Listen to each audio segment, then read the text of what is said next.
नमस्कार साथियों, व्याकरण के अंतर्गत समास हम चर्चा कर रहे थे। पिछले 4 वीडियो हम समास के संदर्भ में चर्चा कर चुके हैं।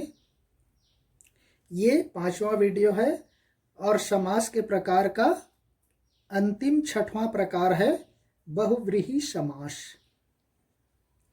साथियों, ये महत्वपूर्ण समास है।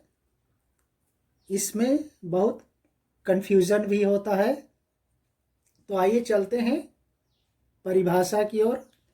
जिस समास में कोई पद प्रधान ना हो, ध्यान रखिए मैंने बोल्ड कर दिया है विशेष शब्दों को, कोई पद प्रधान ना हो और समस्त पद किसी अन्य की विशेषता बताए या विशेषण की भांति प्रयुक्त हो, उसे ही बहुव्रीहि समास कहते हैं। अभी तक हमने देखा साथियों, चाहे वह अव्ययी भाव में हो, तत्पुरुष हो या कि द्विगु हो, कर्मधारा हो, किसी में पहला पद प्रधान होता है, किसी में दूसरा पद प्रधान होता है, किसी में दोनों पद अर्थात द्वंद्व समास जैसे में देखिए दोनों पद प्रधान, माता पिता भाई बहन पढ़ना लिखना, ये इस तरह से होते।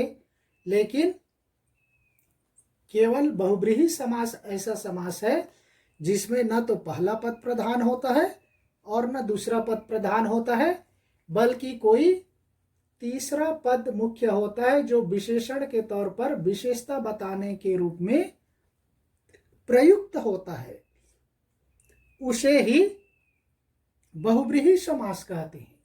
इस समास के ज्यादातर उदाहरण साथियों कर्मधारय समास और द्विगु समास के उदाहरण होते हैं। केवल इसमें विग्रह में अंतर होता है।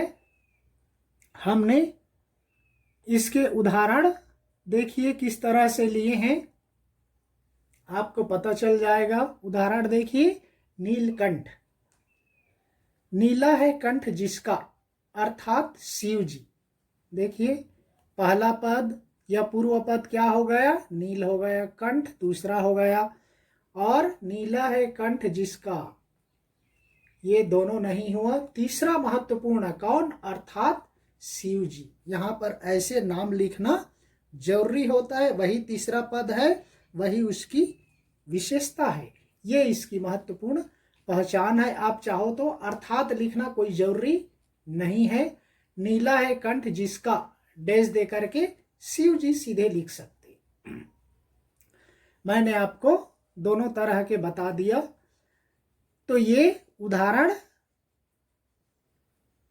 कर्मधारय में भी आपको इसी तरह से मिल जाएंगे।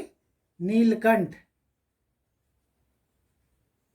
नीला है कंठ जिसका, या नील है कंठ जो, ये इस तरह से हम वहां पर प्रयुक्त कर देने से, नाम नहीं डालने से, वह क्या बन जाएगा, कर्मधारय समास का उदाहरण बन जाएगा। नेक्स्ट दूसरा देखिए, दशानन। 10 है आनन मुख सिर जिसके, अर्थात रावण। अब यहां पर देखिए, अब पूरा संख्यावाची आपको द्विगु में बोला हूं, संख्यावाची 1 2 3 आप बोलोगे सर ये तो 10 आ गया, दशानन। अब ये द्विगु समास है, तो ये गलत है साथियों।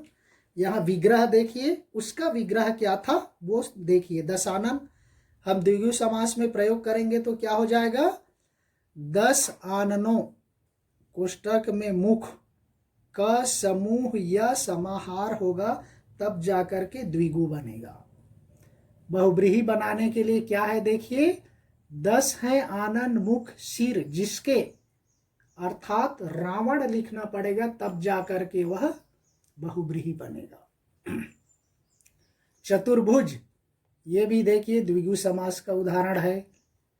4 है भुजाएं जिसकी, अर्थात विष्णु जी, उसी को हम लिख देंगे 4 भुजाओं का समूह या समाहार, द्विगु बन गया। तो ये साथियों ये विग्रह पर आधारित है। संख्या कुछ भी विग्रह नहीं है तो दोनों हो सकता है। विग्रह आप जैसे कर देंगे, विग्रह करके नाम लिखने के लिए दिया जाएगा तो विग्रह करके जो नाम लिखोगे वह हो जाएगा। नेक्स्ट है पीतांबर। देखिए ये कर्मधारय का भी उदाहरण है। पित है अंबर जिसका, वहां हमने देखा। तो यहां पर है पित, पीला है अंबर जिसके, अर्थात अंबर के दो मीनिंग होते, वस्त्र आकाश। तो किसके वस्त्र पीले होते? कृष्ण के।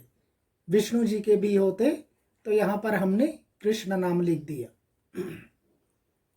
नेक्स्ट देखिए चंद्रमुखी। चंद्र के समान है मुख जिसका। देखो चंद्र और मुख किसका, अर्थात कोई महिला का, कोई स्त्री का। ये इस तरह से लिखना पड़ता है। मृग नयनी, मृग के समान है नयन जिसके। उसकी आंखें, नयन कैसे हैं? मृगा के जैसे हैं। किसके? उस स्त्री के। इसलिए अर्थात करके कोष्टक में मैंने स्त्री डाल दिया। इस तरह के कोष्टक में भी डाल सकते, मैंने अलग अलग, देखो किसी में मैंने अर्थात छोड़ दिया, किसी में अर्थात लिख दिया, किसी को मैंने विशेषण को स्त्री कोष्टक में डाल दिया। इस तरह के आप लिख सकते, कोई ऑब्जेक्शन नहीं होता उसमें। नेक्स्ट है कनफटा। कान है फटा जिसका, अर्थात फकीर, जो भिखारी होता है, बेगर, उनको प्रयोग किया जाता है कनफटा, फकीर। पतझड़, झड़ते हैं पत्ते जिसमें, अर्थात एक ऋतु विशेष में। एक 6 ऋतु होती हैं, उसमें से एक ऋतु में पेड़ अपनी पत्तियां गिरा देते हैं, जिसको कहा जाता है पतझड़। तो उसके लिए प्रयुक्त हुआ है, तो एक ऋतु विशेष में आप लिख सकते। नेक्स्ट देखिए अंशुमाली। किरणें हैं माला जिसकी, किरणें हैं माला जिसकी, अर्थात सूर्य, या इसको अंशु, किरणों का स्वामी भी कहा लिखा जाता है किसी किसी व्याकरण पुस्तक में। किरणों का है स्वामी, अर्थात वही आ जाता है सूर्यदेव, किरणों का प्रकाश देने वाले संसार को सूर्य ही है। तो अंशु, किरणें हैं माला जिसके, अर्थात सूर्य आ जाता है। वीणा पाड़ी, आप सबको मालूम है, वीणा है पाड़ी मतलब हाथ में जिसके, अर्थात सरस्वती। तो ये साथियों, ये रहा आपका छठवां बहुब्रीहि समास, जिसके ज्यादातर उदाहरण कर्मधारय समास में भी है और द्विगु समास में भी है। अंतर केवल उसके विग्रह से आपको पकड़ना है। कर्मधारय समास विशेष्य विशेषण है, द्विगु समास संख्यावाची है, बहुब्रीहि समास न तो वह पहला पद मुख्य है न दूसरा पद है, बल्कि कोई तीसरा पद है जिसकी विशेषता बताई जाती है, जिसका नाम दिया जाता है, वो होता है बहुब्रीहि समास। द्वंद्व समास साथियों देखे होंगे, दोनों पद प्रधान होते हैं, माता पिता, भाई बहन, खाना पीना, ये इस तरह से दोनों होता है। उसके बीच में और जोड़ देते या जोड़ देते, अन्यथा अथवा जोड़ दिया जाता है। और तत्पुरुष समास कारक चिन्हों पर आधारित है। हम उसके बता दिया, कारक के 8 भेद में से पहला और अंतिम को छोड़ करके जो 6 कारक प्रयुक्त होते हैं, उसके विभक्ति चिन्ह उस तत्पुरुष समास के प्रकार भी उसी के आधार पर बनता है। उसके विग्रह में उन चिन्हों का प्रयोग भी होता है। और अव्ययी भाव समास ऑलरेडी हम बता चुके, जिसका पहला पद अव्यय होता है।